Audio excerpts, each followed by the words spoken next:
شروع اللہ کے نام سے جو بڑا مہربان اور نہایت رحم والا ہے۔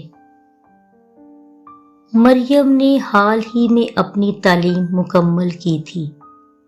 اس کی 2 چھوٹی بہنیں اور ایک بھائی تھا۔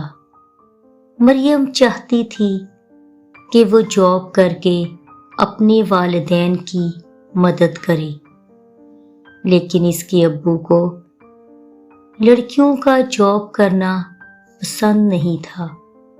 اس لیے اس کے والدین چاہتے تھے کہ کوئی اچھا رشتہ ملے اور وہ مریم کی شادی کر دیں۔ مریم کے والدین نے اپنے ملنے والوں سے مریم کے رشتے کا کہا۔ مریم کے ابو کے ایک دوست نے ایک رشتہ دکھایا جو مریم کے والدین کو بہت پسند آیا۔ لڑکا پڑھا لکھا اور خوبصورت تھا۔ اس کے گھر والے بھی نیک اور شریف لوگ تھے۔ پھر وہ لوگ مریم کو دیکھنے آئے۔ ان کو مریم بہت پسند آئی۔ اس طرح یہ رشتہ طے پا گیا۔ اب دونوں گھروں میں شادی کی تیاریاں شروع ہو گئیں اور مریم بیاہ کر عمران کے گھر چلی گئی۔ مریم کے کمرے کو خوب سجایا گیا تھا۔ مریم اپنا کمرہ دیکھ کر بہت خوش تھی۔ اگلی صبح مریم کی نند مناہل کمرے میں چائے لے کر داخل ہوئی۔ مناہل اپنے بھائی کی شادی سے بہت خوش تھی۔ مناہل نے مریم سے کہا، بھابھی، آپ کو کسی بھی چیز کی ضرورت ہو تو مجھے بتا دینا۔ عمران نے کہا، واہ، پہلے تو میڈم کے اپنے نخرے پورے نہیں ہوتے تھے، اب بھابھی کے نخرے اٹھائے جا رہے ہیں۔ مناہل نے جواب دیا، وہ میری بھابھی نہیں بہن ہیں۔ مناہل نے کہا، بتائیں مریم بھابھی، میں سچ کہہ رہی ہوں؟ مریم ہنسنے لگی۔ مناہل نے کہا، میں آج سے آپ کو بھابھی نہیں بلکہ آپ کو آپی کہوں گی، کیسا؟ مریم نے کہا، بالکل ٹھیک ہے۔ پھر اس طرح شادی کو کچھ دن گزر گئے۔ مریم نے گھر کے کام کاج میں حصہ لینا شروع کر دیا۔ مریم کی ساس بہت اچھی خاتون تھی۔ انہوں نے مریم سے کہا، تھوڑا ریسٹ کر لو، گھر کے کام تو ساری زندگی کرنے ہیں۔ لیکن مریم نے کہا، مجھے فارغ بیٹھنے کی عادت نہیں۔ اس کی ساس نے کہا، جیسی تمہاری خوشی۔ ایک دن مریم نے سارے گھر کی صفائی کی۔ پھر اس نے سوچا کہ ابھی ٹائم ہے، کیوں نہ میں آج چھت کی صفائی کر لوں۔ مریم نے ابھی پہلی ہی سیڑھی پر قدم رکھا تھا، پھر پیچھے سے اس کی ساس کی آواز آئی، کہاں جا رہی ہو؟ مریم نے کہا، چھت صاف کرنے۔ مریم کی ساس نے کہا، کوئی ضرورت نہیں صاف کرنے کی، میں خود ہی چھت صاف کر لوں گی۔ مریم کو اپنی ساس کی یہ بات بہت عجیب لگی، لیکن وہ چپ رہی۔ پھر مریم نے رات کو اپنے شوہر عمران سے کہا کہ امی جان نے مجھے چھت صاف کرنے سے کیوں روکا؟ یہ بات سن کر عمران کا رنگ اڑ گیا۔ عمران نے کہا کہ اگر امی نے منع کیا ہے تو اس کے پیچھے کوئی وجہ ہوگی۔ عمران نے کہا، آپ امی کے معاملات میں دخل اندازی نہ کریں۔ اگلے دن مریم نے اپنی نند مناہل سے کہا کہ نیچے سردی لگ رہی ہے، اوپر چھت پر جا کر دھوپ سیکتے ہیں اور ساتھ مالٹے کھاتے ہیں۔ یہ بات سن کر مناہل گھبرا گئی اور کہنے لگی مجھے اسکول کا کام کرنا ہے۔ یہ کہہ کر وہ جلدی سے اپنے روم میں چلی گئی۔ پھر مریم کو شک ہونے لگا کہ چھت پر آخر ایسا کیا ہے جو کوئی بھی چھت پر جانا نہیں چاہتا۔ پھر مریم نے نوٹس کرنا شروع کیا کہ اس کی ساس خود چھت کے 2-3 چکر ضرور لگاتی ہے اور ہمیں چھت پر جانے سے منع کرتی ہیں۔ ایک دن مریم کپڑے دھو رہی تھی۔ اس کی ساس ہمسایوں کے گھر گئی ہوئی تھی۔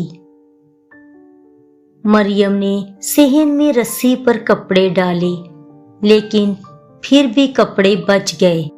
مریم نے سوچا باقی کپڑوں کو چھت پر ڈال آتی ہوں۔ جب مریم چھت پر پہنچی تو یہ دیکھ کر حیران رہ گئی کہ چھت کے دروازے پر تالا لگا ہوا ہے۔ مریم ابھی سوچ ہی رہی تھی کہ پیچھے سے اس کی ساس سیڑھیوں میں آ گئی اور اس نے آتے ہی مریم کو غصے سے کہا تم باز نہیں آؤ گی، جب میں نے منع کیا تھا کہ اوپر نہیں جانا تو پھر تم کیوں آئی؟ تو مریم نے کہا آج کپڑے زیادہ تھے، صحن میں رسی پر پورے نہیں آئے، اس لیے کپڑوں کو ڈالنے کے لیے چھت پر آئی تھی۔ مریم کی ساس نے غصے سے کہا کپڑوں کو آگ لگاؤ، نہیں سوکھتے نہ سوکھیں، لیکن تم نے آئندہ بھول کر بھی چھت پر نہیں آنا۔ اب مریم نے اپنے دل میں ٹھان لی تھی کہ وہ پتہ چلا کر ہی رہے گی کہ آخر چھت پر کیا ہے، اور پھر مریم موقع کی تلاش میں رہنے لگی۔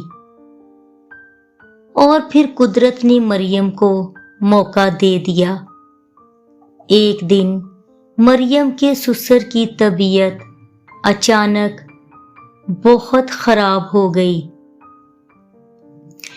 عمران بھی گھر پر نہیں تھا، وہ بھی آفس گیا ہوا تھا۔ مریم کے سسر کی حالت دیکھ کر مریم کی ساس بہت گھبرا گئی۔ اس نے کہا کہ میں خود انہیں ہاسپٹل لے جاتی ہوں۔ جلدی سے ٹیکسی منگوائی اور ابو کو لے کر ہاسپٹل چلی گئی، اور انہوں نے مریم سے کہا کہ عمران کو کال کر دینا۔ ساس کے جانے کے بعد مریم نے سوچا کہ وہ گھر کی صفائی کر لے، اور اس نے اپنی ساس کے کمرے کی جب صفائی شروع کی تو اس نے دیکھا کہ چابیوں کا گچھا ٹیبل پر پڑا ہے جو ہمیشہ اس کی ساس کے پاس ہوتا تھا، لیکن آج جلدی اور پریشانی میں وہ چابیاں اپنے ساتھ لے کر جانا بھول گئی تھی۔ مریم نے اس موقع سے فائدہ اٹھایا۔ اس نے دیکھا کہ مناہل نماز پڑھ رہی ہے۔ مریم نے چابیاں اٹھائیں اور وہ چھت کی طرف بھاگی۔ جب اس نے چھت کا دروازہ کھولا تو اس نے دیکھا کہ چھت پر ایک کمرہ ہے۔ اس کمرے کے دروازے کو بھی تالا لگا ہوا تھا۔ مریم کو اب ڈر لگ رہا تھا کہ اس کمرے میں نہ جانے کیا ہے۔ وہ سوچ میں پڑ گئی کہ دروازہ کھولوں یا نہ۔ پھر اس نے حوصلہ اور ہمت کر کے فیصلہ کیا کہ وہ آج یہ تالا ضرور کھولے گی اور دیکھے گی کہ اس کے اندر کیا ہے۔ پھر مریم نے ڈرتے ڈرتے کمرے کا تالا کھولا تو عین موقع پر لائٹ چلی گئی اور مریم کو کچھ ہلتا ہوا ایک سایہ دکھائی دیا۔ خوف کے مارے اس کو لگ رہا تھا کہ آج اس کی موت واقع ہو جائے گی۔ مریم نے ایک لمحہ بھی ضائع کیے بغیر کمرے کو فوراً تالا لگا دیا اور وہ نیچے کی طرف بھاگی، اور اتنے میں لائٹ بھی آ گئی۔ لیکن جب وہ آخری سیڑھی پر پہنچی تو اس کی ساس اس کے سامنے کھڑی تھی۔ اپنی ساس کو دیکھ کر مریم کی تو جیسے جان ہی نکل گئی تھی۔ اس کی ساس نے مریم کا ہاتھ پکڑا اور مناہل کے کمرے میں لے گئی۔ اس کی ساس نے کہا، تم نے سب دیکھ لیا۔ مریم کی تو جیسے آواز ہی نہیں نکل رہی تھی۔ مریم نے ڈر اور خوف سے کہا، مجھے معاف کر دیں۔ مریم کی ساس نے کہا، میں تمہیں آج پوری بات بتاؤں گی۔ میری ساس نے کہا تھا، جب عمران پیدا ہوا تو تمہارے سسر بہت خوش تھے۔ یوں لگ رہا تھا کہ جیسے ہر طرف خوشیاں ہی خوشیاں ہوں۔ عمران ہمارے لیے بہت لکی ثابت ہوا تھا۔ اس کی پیدائش کے بعد تمہارے سسر کی پروموشن ہوئی۔ ہم چھوٹے والے گھر سے بڑے گھر میں آ گئے۔ عمران کی پیدائش کے چند سالوں بعد مناہل ہماری زندگی میں آئی۔ مناہل کے پیدا ہونے پر بھی ہم نے بہت خوشیاں منائیں اور یوں ہنسی خوشی وقت گزر رہا تھا۔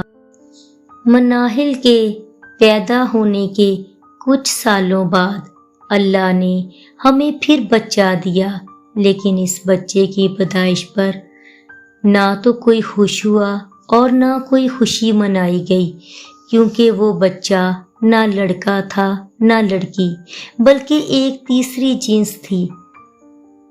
تم تو جانتی ہو، ہمارے معاشرے میں اگر تیسری جنس کا بچہ پیدا ہو جائے تو اس کے گھر والے شرم کے مارے کسی کو اس بچے کے بارے میں نہیں بتاتے، بلکہ جھوٹ بولتے ہیں، لوگوں اور رشتہ داروں سے کہتے ہیں کہ بچہ پیدا ہوتے ہی مر گیا۔ میری ساس نے کہا کہ میرے ساتھ بھی ایسا ہی ہوا۔ اس بچے کی پیدائش پر تمہارے سسر نے سب کو یہی بتایا کہ مرا ہوا بچہ پیدا ہوا ہے، اور پھر وہ میرے پاس آئے اور کہا، بچہ مجھے دو، میں اسے خواجہ سراؤں کے گرو کو دے آتا ہوں۔ میں ایک ماں تھی، میری ممتا تڑپ اٹھی۔ میں نے کہا، میں اپنے بچے کو کہیں نہیں جانے دوں گی۔ انہوں نے مجھے کہا، پاگل ہو گئی ہو، اس بچے کو پالو گی تو رشتہ داروں اور دنیا والوں کو کیا جواب دو گی؟ تمہارے سسر نے کہا کہ میں سب کو بتا چکا ہوں کہ مرا ہوا بچہ پیدا ہوا تھا۔ اگر ان کو پتہ چل گیا کہ بچہ زندہ ہے اور وہ یہ بچہ ہے تو وہ میرے اور تمہارے ساتھ کیا سلوک کریں گے، تم سوچ بھی نہیں سکتی۔ تمہارے سسر اس بچے کو گھر میں رکھنے کے لیے بالکل تیار نہ تھے، لیکن میں نے تو جیسے قسم کھا رکھی تھی کہ اپنے بچے کو اس گھر سے کسی قیمت پر نہیں جانے دوں گی۔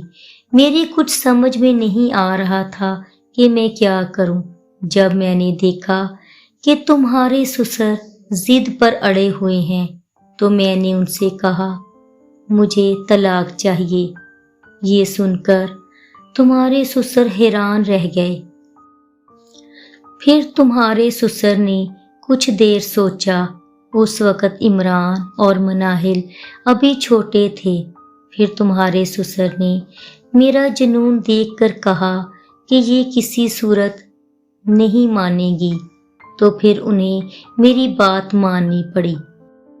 پھر انہوں نے مجھ سے کہا کہ اگر رشتہ داروں کو اس بچے کے بارے میں کبھی پتہ چلا تو میں خود تمہیں اسی وقت طلاق دے دوں گا اور دھکے دے کر اس گھر سے نکال دوں گا۔ یہ کہہ کر میری ساس رونے لگی اور کہنے لگی، بہو جب تم ماں بنو گی تو اس احساس کو سمجھو گی کہ ایک بچہ اپنی ماں کے لیے کیا ہوتا ہے۔ پھر میری ساس نے کہا، بہو مجھ سے وعدہ کرو کہ تم ساری زندگی اس راز کو راز رکھو گی۔ اگر میں مر بھی گئی تو تم وعدہ کرو کہ میرے بیٹے کا خیال اپنے بچوں کی طرح رکھو گی۔ یہ سن کر میری آنکھیں بھر آئی۔